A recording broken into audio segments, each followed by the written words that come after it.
ততক্ষণ তিনি দায়মুক্তি পাবেন যতক্ষণ তিনি দায়িত্বে আছেন। এরপরে তার আর কোনো দায়মুক্তি থাকবে না যদি তিনি পদত্যাগ করেন অথবা তিনি চাকরি থেকে অব্যাহতি পান। ৫১ অনুচ্ছেদ অনুযায়ী তার কোনো দায়মুক্তি এখন আর নাই। ৫১ অনুচ্ছেদ অনুযায়ী ততক্ষণ তার দায়মুক্তি থাকবে যতক্ষণ তিনি রাষ্ট্রপতির কার্যভারে থাকবেন। রাষ্ট্রপতির কার্যভার থেকে শেষ, দায়মুক্তিও শেষ। সাবেক রাষ্ট্রপতি জনাব শাহাবুদ্দিন সাহেব তিনি এস আলমের ইসলামী ব্যাংক লুট করার একজন অ্যাক্টিভ অংশীদার ছিলেন। একটা কোম্পানি ছিল, যে কোম্পানির নাম ছিল জেএমসি বিল্ডার্স।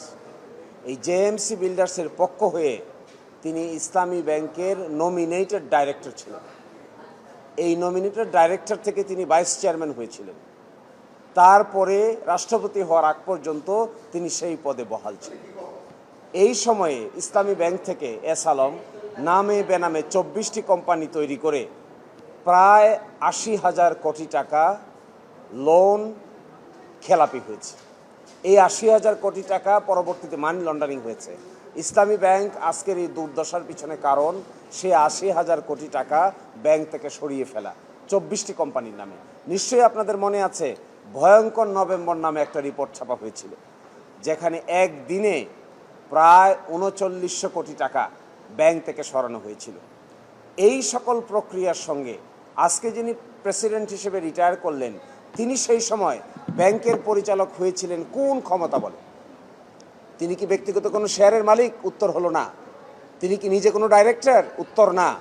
তিনি হয়েছিলেন জেএমসি বিল্ডার্সের নমিনেটেড ডাইরেক্টর হিসেবে। জেএমসি বিল্ডার্স কে? জেএমসি বিল্ডার্সের চেয়ারম্যান ছিলেন ইয়াস আলমের ছেলে। এই প্রেক্ষিতে তারা এখান থেকে তাকে নমিনেটেড ডাইরেক্টর হিসেবে পাঠানো হয়। এখন ইসলামী ব্যাংকের সেই মানি ডিফালকেশনের সঙ্গে নিশ্চয়ই মাঝখানে বিএফআইউ তদন্ত রিপোর্ট দিয়েছে, কিন্তু বিএফআইউ রাষ্ট্রপতির কথা উল্লেখ করতে পারেন নাই, কারণ রাষ্ট্রপতি তখন ক্ষমতায় ছিলেন। রাষ্ট্রপতি তো এখন ক্ষমতায় নাই, তিনি কার্যভারে নাই। ৫১ অনুচ্ছেদ অনুযায়ী তার কোনো দায়মুক্তি এখন আর নাই। ৫১ অনুচ্ছেদ অনুযায়ী ততক্ষণ তার দায়মুক্তি থাকবে যতক্ষণ তিনি রাষ্ট্রপতির কার্যভারে থাকবেন। রাষ্ট্রপতির কার্যভার থেকে শেষ, দায়মুক্তিও শেষ। সুতরাং আমি মনে করি এখন ইসলামী ব্যাংকের মানি ডিফালকেশন, মানি লন্ডারিং একটা স্পেসিফিক কেস হয়েছে, যেখানে ২৪ জনকে আসামি করা হয়েছে। আমার বিবেচনায় এই রাষ্ট্রপতি সাহেবও তৎকালীন দিনের মানি ডিফালকেশন প্রক্রিয়ার অংশীদার, এস আলমের অ্যাক্টিভ পার্টিসিপেন্ট। এস আলমের ছেলে যে কোম্পানির চেয়ারম্যান, ওই কোম্পানির নমিনেটেড ডাইরেক্টর হিসেবে তিনি ইসলামী ব্যাংকের ডাইরেক্টর হয়েছিলেন। সুতরাং তিনি এর দায় দায়িত্ব কোনোভাবেই এড়াতে পারবেন না।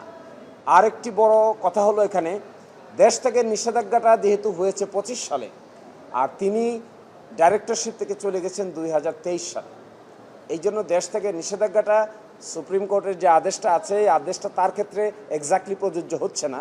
কিন্তু তার অর্থ এই নয় যে পরবর্তীতে তার বিরুদ্ধে কেউ কোনো মামলা মোকদ্দমা করতে পারবে না, এটি কখনোই নয়। এই জন্য আমার মনে হয় কোনো ক্রিমিনাল অফেন্স কিংবা কোনো লায়াবিলিটি রাষ্ট্রপতি হওয়ার আগে কিংবা রাষ্ট্রপতির দায়িত্বকালীন অবস্থায় যদি তিনি কার্যভারে যতক্ষণ আছেন এতক্ষণ মামলা করা যেত না। কিন্তু কার্যভার থেকে শেষ, পদত্যাগ অথবা তিনি যদি রিটায়ার করেন, উভয় ক্ষেত্রে তার বিরুদ্ধে মামলা করতে আইনগত কোনো বাধা নাই।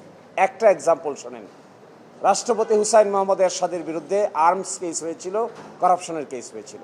এই আর্মস কেসটা হাইকোর্টে এসে তারা চ্যালেঞ্জ করে বলেছিল তিনি যেহেতু রাষ্ট্রপতি তার বিরুদ্ধে কোনো মামলা চলবে না। এই মামলা হয়েছিল ৬ই ডিসেম্বর ১৯৯০-এর পরে, পদত্যাগের পরে।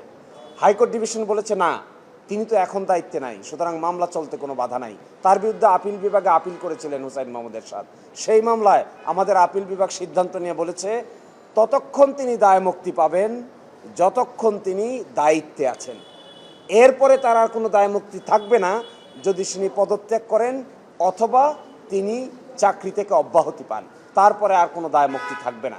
সুতরাং যে কথাটি এখন বলা হচ্ছে তার কোনো দায়মুক্তি আছে কিনা, আনসার ইজ নো। রাষ্ট্রপতির পদ থেকে চলে যাওয়ার পরে কোনো দায়মুক্তি নাই, কারোরই নাই। ক্রিমিনাল অফেন্সের কারণেও নাই, আগের অফেন্সের কারণেও নাই। রাষ্ট্রপতি থাকা অবস্থায় সময়ে তিনি যদি দুর্নীতি করে থাকেন, অপরাধ করে থাকেন, পেনাল কোডের অধীনে কোনো অপরাধ করে থাকেন, অবশ্যই রাষ্ট্রপতির পদ থেকে চলে যাওয়ার পরে তার বিরুদ্ধে ক্রিমিনাল অফেন্সের জন্য মামলাও করা যাবে তাকে অ্যারেস্ট করার জন্য গ্রেফতারি পরোয়ানা জারি করতেও আইনগত কোনো বাধা নেই।